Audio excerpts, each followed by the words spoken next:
I almost threw up yesterday on Christmas Day while I was enjoying my day, eating good food, as the Rams absolutely trounced the Denver Broncos. Russell Wilson at this point is a broken quarterback, and I watched two of his three interceptions, and I just said to myself, this is not Nathaniel Hackett. This is very clearly a broken Hall of Famer that may not be fixable. But, but while the Broncos were getting trounced, a couple of fights broke out. One of which between Brett Rippey and the backup quarterback, and the Broncos starting to your offensive lineman. And there's also punches thrown out to the game between Randy Gregory, which turned out to be a suspension in ring currently. And this morning we found out Nathaniel Hackett has been fired after the Broncos 4-11 starts. Hackett was a pretty good offensive coordinator, and the Packers missed him this season. It seems like for you guys looking at this current Broncos team and the last week after how good they look versus the Chiefs, where do you stand on Denver? Is there a way they can be fixed? And for the time being, was Nathaniel Hackett wrongfully fired, or after this game, was it something that had to be done? I'll take this one, B. I think it was something that had to be done. When you go into the season, I remember in the beginning of the season, all three of us had at least some decently high expectations for the Broncos, at least getting to the postseason or come close to getting inside the playoff picture. I don't think any of us could have foreseen a 4-11 start and Russell Wilson looking like this. This is nowhere near the Russell we've seen from his entire career. This is a massive regression. And I'd like to say, no, he's not broken, but it's hard to think that he's not. To see at least going into the season, we could have all booked him for a trip to Canton, Ohio one day. How and how bad does this season actually lower the expectation? I'd say going into it, it was probably like a 70-30 or 80-20 chance. And now what? Like after this year, if it continues to go downhill from here, it's what, 50-50 maybe? Um, it's been a rough go of it for the Broncos. Then again, some tough injuries in the beginning of the season. I don't think it could have gone any worse. I think the firing was justified for an 11 start for a team with huge expectations who thought they were a quarterback away, and to just get absolutely embarrassed on Christmas Day against a Rams team that's well out of it, that is starting a quarterback that wasn't even on their team 3-4 weeks ago, and that's the showing you put. The Broncos are put more of a fight against each other than they did against the Rams. That's something that they should be totally embarrassed about. I think the firing is justified, and maybe a guy like Sean Payton, if he's interested in rebuilding a franchise somewhere. Uh, Remember, Saints had interest in Russell Wilson before when he was there, so maybe this will be a match made in heaven. If there's a coach that can resalvage a career, it'll be Payton. Yeah, in terms of Hackett, I know that I was the one on this show that coined the name Nathaniel Can't Hack It. And while it's a clever name, if I do say so myself, I can't help but feel bad for just the guy, the man Nathaniel Hackett, because I mean he didn't ask for any of this. Like, let's be honest. He was picked because they thought they were getting Aaron Rodgers. And when that didn't happen, they were kind of stuck, and they went all in on Russell Wilson. And the team just was not a quarterback away. They weren't ready. And really, Hackett didn't use Wilson the right way. And like John said, Russell has taken a step back. So from every level, it didn't work out on the offensive end. Now on the defensive end, it's top five defense, top three actually. I think they're ranked by It Pro Football was. Focus. What? Well, yeah, it was coming into this game, and Pro Football Focus ranked their secondary the best in the league, even over the Eagles. Um, but yeah, I mean, it was inevitable. I mean, you're not going to keep Hackett around for another year because you kind of know what's going to happen. It's not going to get better. It's only going to get worse. He's just not a head coach material. He's an offensive coordinator. Actually, I don't even think he was an offensive coordinator, John. I think he was the quarterbacks coach in Green Bay. I believe that was Luke Getzey, who's now the Bears offensive coordinator. Hackett was the OC. Okay. But yeah, so Yeah, it was just inevitable for Hackett. He was this season just hasn't nothing has clicked on the offensive end. And when you're picked up as an offensive guy and the offense is inept, well, this is the outcome that happens. So as for what Justin said about Sean Payton, I tweeted, I said, if I'm Sean Payton, I'm staying the hell away from Denver. It's a dumpster fire. I don't want to be responsible for trying to rebuild Russell Wilson's confidence. So yeah, I stay the hell away from that. I look at the other teams that are just better off, like the Chargers or no, I'm blanking on the other team that we've talked about before with Sean Payton. The But yeah, Chargers, yeah, I said the Chargers. There's another team that Rams. Cowboys, Cowboys, Cardinals, Cowboys. Yes, and the Rams. Cardinals. Come on, what? Sean Payton. I mean, Sean McVay. If Sean McVay retires, which is possible, Well, yeah, okay. guess Cardinals too. Yeah, I'd stay the hell away from that too, because that's just it's no. I really want to focus in though on Denver primarily. Sean Payton is not going to Denver. They have new ownership, and that's the only reason he would consider it. If they pay so much money, it's too much for him to just pass up. Nathaniel Hackett got fired not because the Broncos were just getting trounced, but because the locker room was lost. When your players are turning on each other and there's divide between different layers on each side of the football, the offensive line, the quarterbacks do not mesh. The team does not like the quarterback, and the defense has done such a great job this season.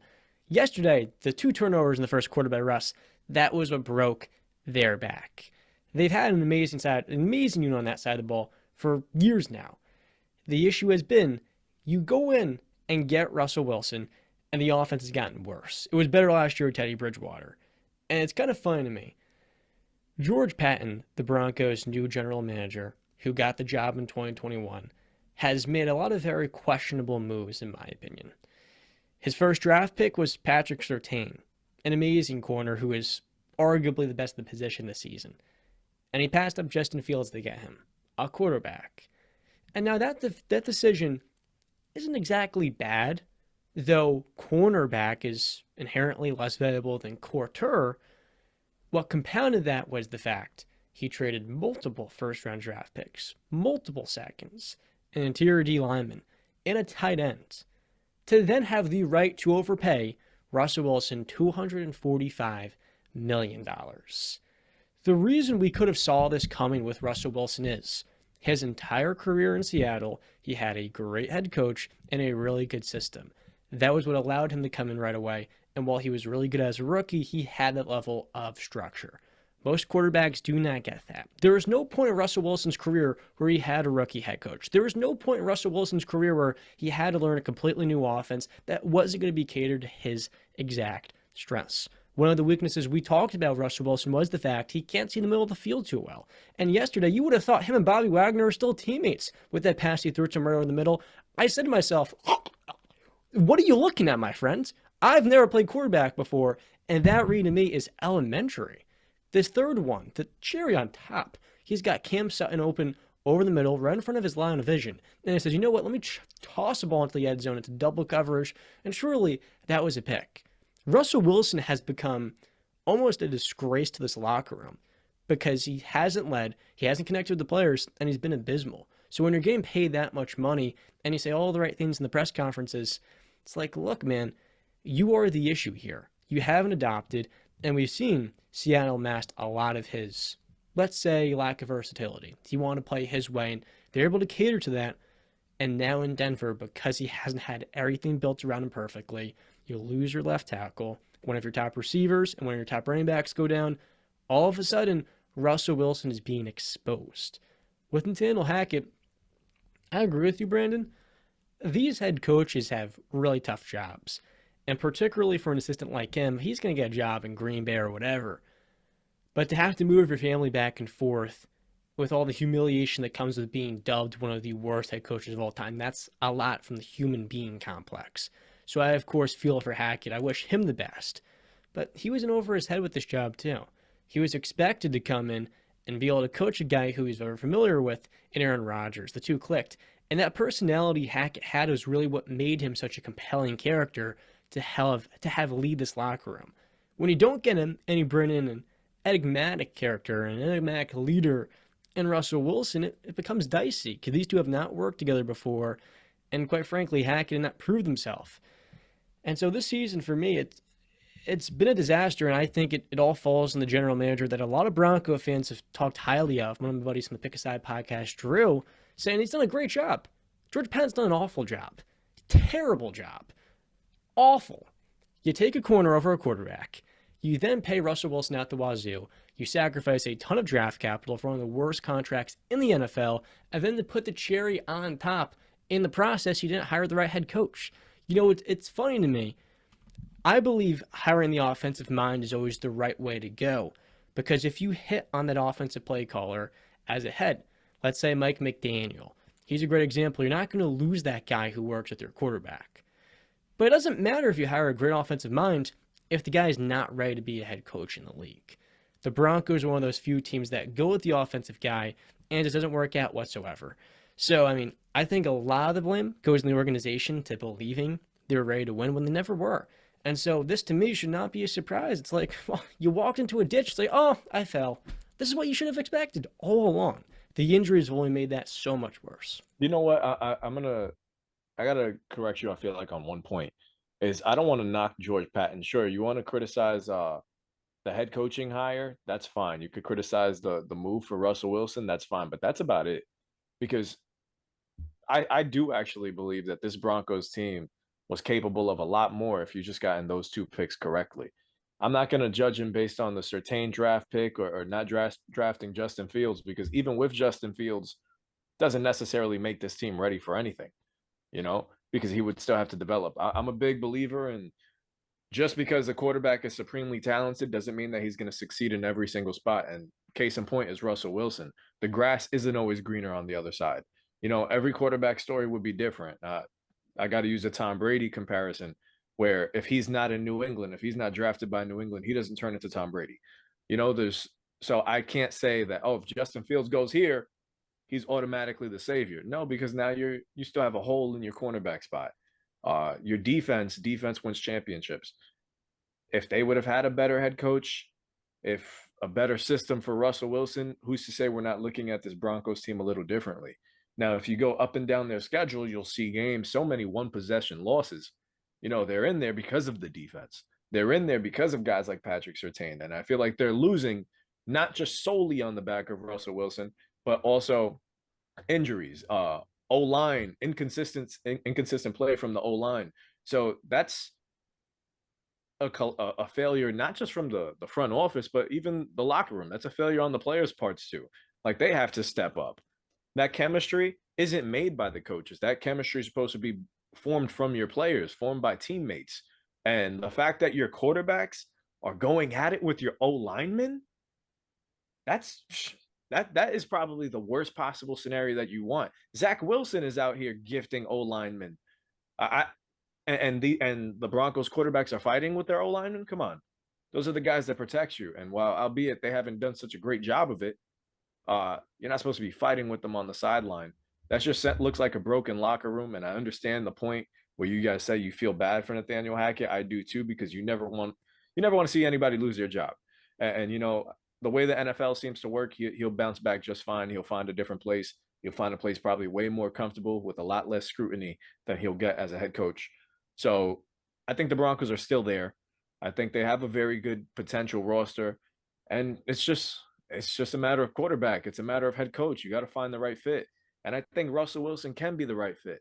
But now you have to find a coach that will fit him. And I think, like I said, while you said Sean Payton should probably stay far away from Denver, I say why? Why would he stay far away from that place?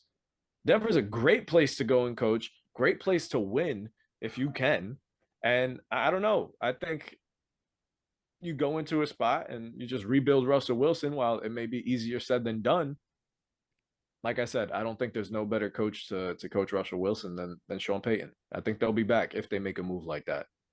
Or Harbaugh. Come on. Like, you got to pay the money. Can't keep flip-flopping with head coaches, man. Too many already. Well, who has it been? It's been Vance Joseph, Vic Fangio, right? And now Yeah. Nathaniel Hackett. And Yeah. Justin, I think you had a great point there. I'm going to list you guys some assistants around the NFL, offensive minds particularly, 'cause I believe more in going on the offensive route. I want to hear if you guys think this could be a good option for the Broncos. Or not that a good option, but this would actually solve the Russell Wilson problem because this year it hasn't been inaccuracy, it's been process. The decision making, the inability to read the field, and then the carelessness with the football, all those things have reared its ugly head. The first name up, Sean Payton. Would he be able to fix Russell Wilson? Yes. I'm inclined to say yes because I trust Sean Payton. I wouldn't take the risk.